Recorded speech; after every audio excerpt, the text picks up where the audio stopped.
Kawasaki Electric Company of Japan. I might say their name wrong. I'm not sure the correct pronunciation there. Of course, we have a warning here on the side. It is a mercury vapor lamp, so it does produce some ultraviolet. And we have a very nice picture here on the side, IHID lamp. And we're back to the front. Nothing on the bottom. So if you go to the top here, we have very simple packaging to open. Just push the little sides here. We'll be able to pull our bulb right out. Now inside, we do get the left this time, and then the big electrode on the right. Now I don't think that starting probe is actually connected to anything. We don't have, I don't think that's going up to the top on this one. But some of them do have. It utilizes the starting on both ends, which is a unique thing with these bulbs. But they do have it up there. You can ever so slightly see it next to the main electrode. So there's our itty bitty tiny arc tube inside of here. And see if we can get anything else to shine through.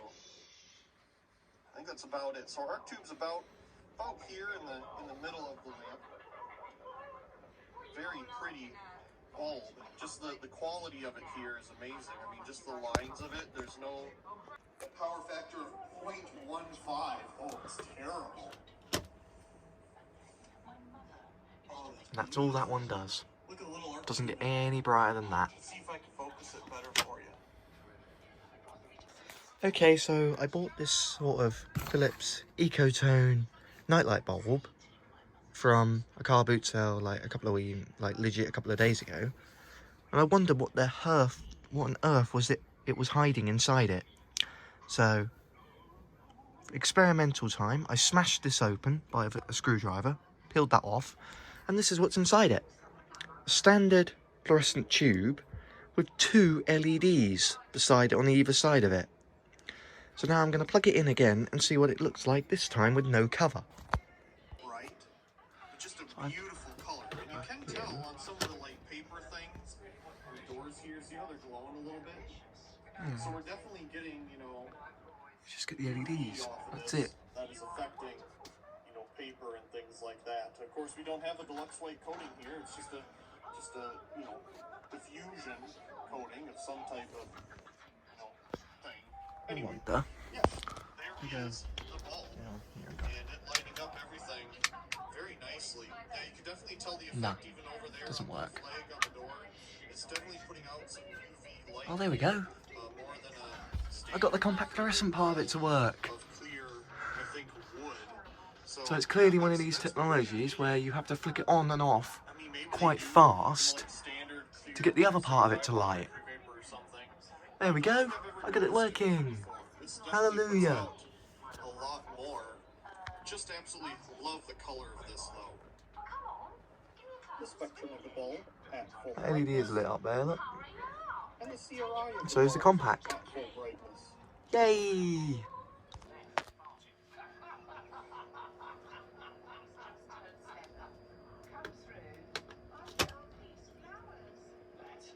Number 29.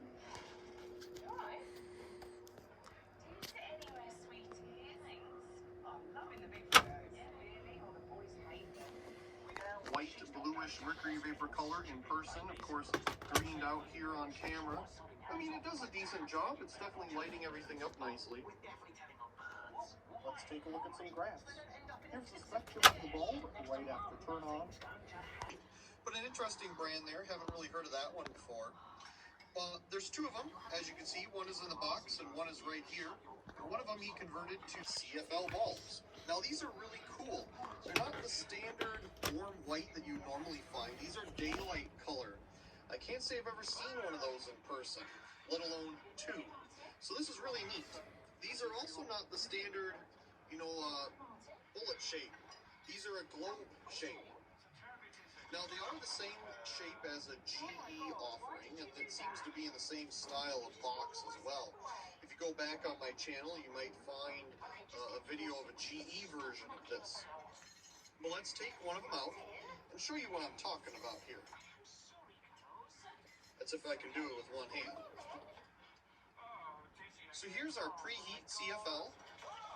As you can see, it's a very GE style shape here. But we do have Spartan. Right, this one is the only one out of these two that works, and it's the warm white one.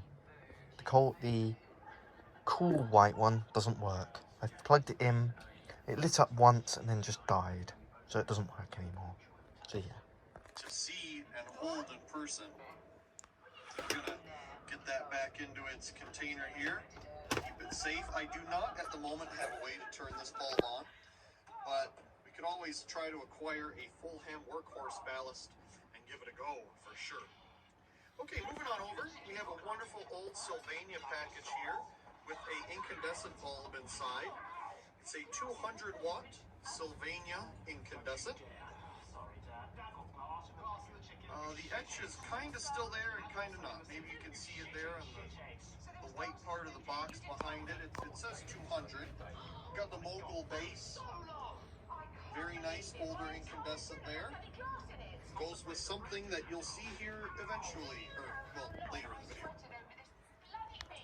Okay, below it we have a Sylvania metal arc lamp. This is a metal halide bulb. Set that guy to the side. And this is a unique one. It's position oriented, as you can see by the pin here. This makes the bulb only be able to came with consumer grade bucket fixture of some sort.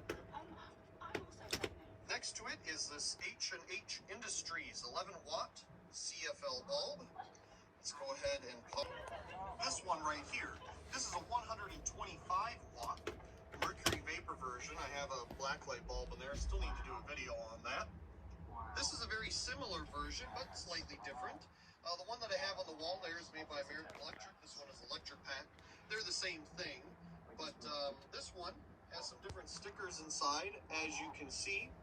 Electropack, it talks about the high volt bulb, watts 125. It's a standard, T3 kind of fluorescent tube inside, so that's cool. Of course, a whole bunch of different sockets in here.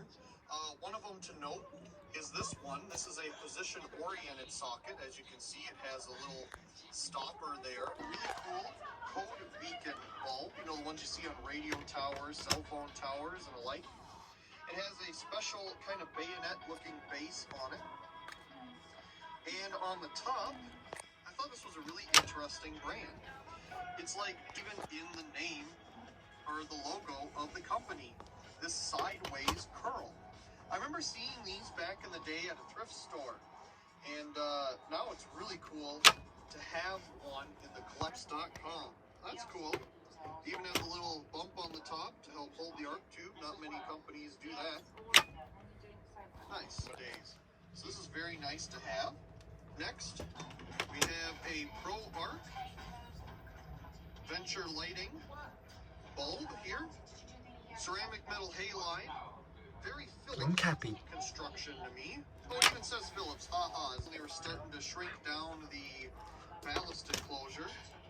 Yeah, you can feel the tube is slowly starting to separate from the ballast compartment. It reminds me of the very first spiral CFLs, where Lights of America had it come right out at an angle like that. So that's cool. Here we have a Sylvania 175 watt metal arc universal burn bulb. Gotta love some BT28 action here. Bulb. Another Philips design. Let's see, I know there's an etch on it. We took a look at it when he was showing me. Oh, there it is. 50 watt street light. Oh, this is a European style street light. Very cool.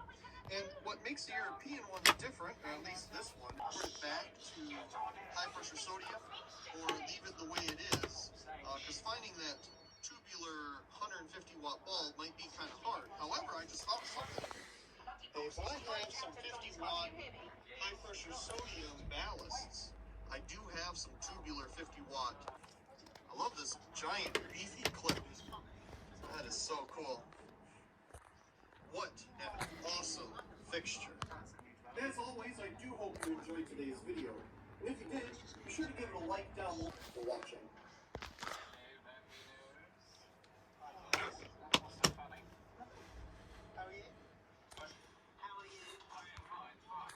Hello everybody,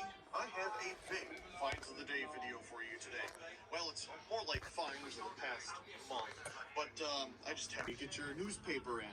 So obviously, older design, a lot of older newspaper bags. And I noticed in the box that had all the bulbs in their little carrier thing here, there were 2 of those cardboard things, one on top of the tree or whatever. But these both have all of their original, both sets as far as I could tell, came with 1 white and 1 yellow. And then the rest of them are like 3 blues, 3 greens, 3 reds, something like that. There was a lot of blue, green, red. Well, 4 as you can see. There's Caesar. And it has the, well, adapter on the top with the plug. Now you can see this plug has definitely seen better days. And it'll definitely need to be redone. That is, if I'm not mistaken, it was either that brand or some other brand. It was the Sears brand. Could totally be wrong, but I think it was something to that nature. Obviously, we have the 2 ballasts here. You got your miniature little bucket area light. Love these things. I remember seeing them at Menards back in the day with the giant mercury vapor bulb in it. Very cool stuff. So this one is obviously high pressure sodium. We have plenty of bulbs for that. All the stuff, all the hardware is still in here, and we have the instructions because the one in the cool light package is actually in the wrong box. Yes, this is a more modern one, obviously. Nothing that fancy, but it's kitchen and bath. So we got the night. What date that would have been? Sears has closed in the South Center Mall in Tulip, and they were getting rid of everything. You know, fixtures, things in the back, everything. It all had to go. So, of course, when I went there with my friend, they had 4 days left. That was Thursday. Obviously, I'm not helping with any of these dates. I can't think of the dates I'm talking about. But everything was already picked over. But there were some things still in the corners, and I decided to go through it. So, this is something I found, and I thought would be very cool to pick up. Osram, Sylvania. Obviously, it was shipped to Sears in this box originally from Sylvania, but they obviously put a sticker over it. That's not what is in it now. Now it says Ballast. Oh, that was the loudest thing I've ever 120 R. Again, Sylvania. Nothing on this side and nothing on the bottom. So, what do we have?